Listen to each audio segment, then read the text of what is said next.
Hi, I'm Laura Flanders for Free Speech TV and Grit TV. For 5 vibrant days in June 2010, over 20,000 progressive activists, artists, and journalists took center stage in Detroit. The U.S. Social Forum had come to town, and Free Speech TV, Grit TV, and our progressive media peers were there to cover the story. This is Rosa Clemente reporting live from the United States Social Forum for Free Speech TV. As you can see, the march has already begun. There's thousands of people here in the city of Detroit coming together saying another world is possible, another U.S. is necessary, and another Detroit will happen.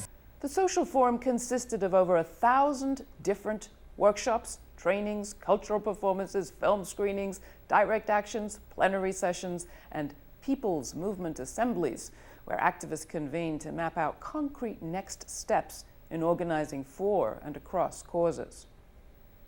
Certainly one of the things we need to do in the essence of reclaiming our humanity and reclaiming ourselves, reclaiming our lives, is to kind of build the networks and build the institutions that will be the world that we can imagine.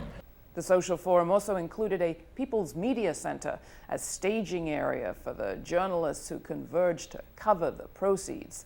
It was here that Free Speech TV set up shop, assembled its editorial team, welcomed and trained newcomers, and shot over 80 interviews.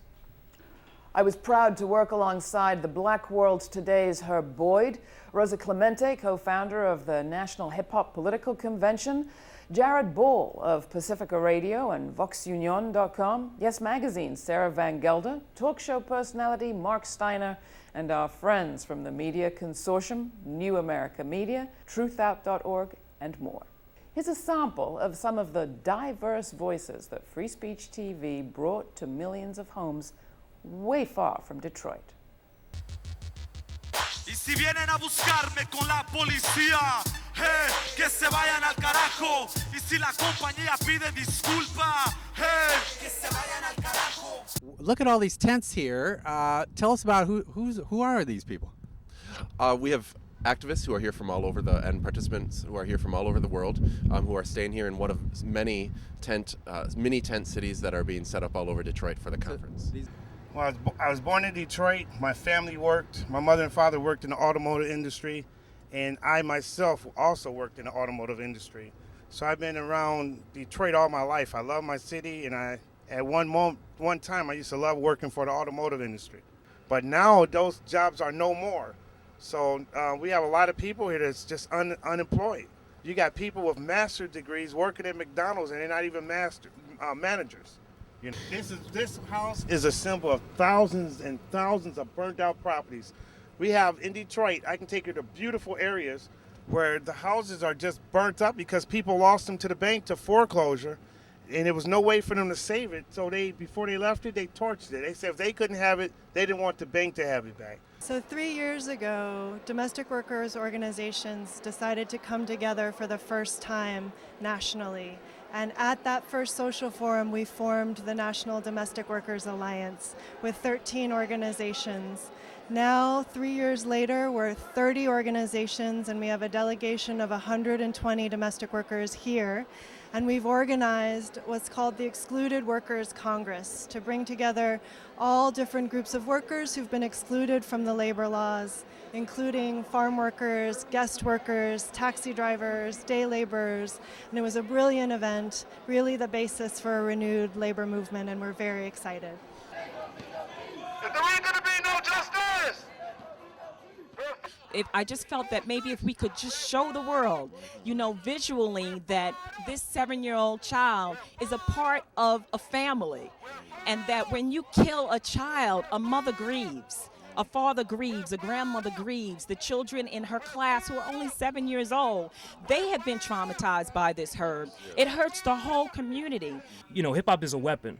Let's get that clear. Hip hop was started as revolutionary music, as a means to talk about oppression and combating that in our communities. It's really been the young people who have been making big changes in our communities. Like on our Navajo Nation, it was a organization and coalition started by young people, like college-age people, who were able to get legislation passed on our Navajo Nation tribal government to support green jobs. Transformation is possible, and you are proof. And right now, we need dream weavers, bridge builders, truth sayers, light bearers, food growers, wound healers, trailblazers, life lovers, peace makers. I know y'all are out there, peacemakers.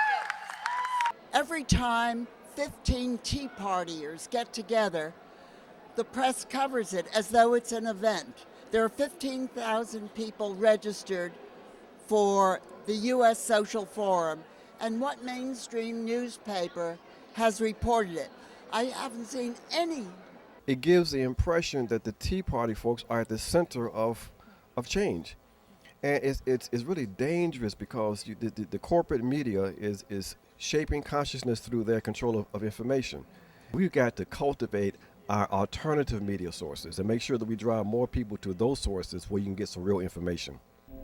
Free Speech TV broadcasts live from the media center, the conference halls, and the Detroit streets, streaming on freespeech.org and broadcasting to Free Speech TV's 35 million television homes on Dish Network and DirecTV, and over 200 community cable affiliates. Immediately following the live broadcast, the Free Speech TV team back in Denver published over 600 video clips across the blogosphere. They distributed the clips virally via Facebook and Twitter. In total, over 45 hours of video were produced, broadcast, webcast, and syndicated over the 5 days of the forum. All right, I want to give it up to Free Speech TV because they've been holding down all the streaming of the social forum, making it possible for 30 million people to see what's happening here in Detroit. Thanks for tuning in and supporting fearless, independent media. I'm Laura Flanders for Free Speech TV and Grit TV.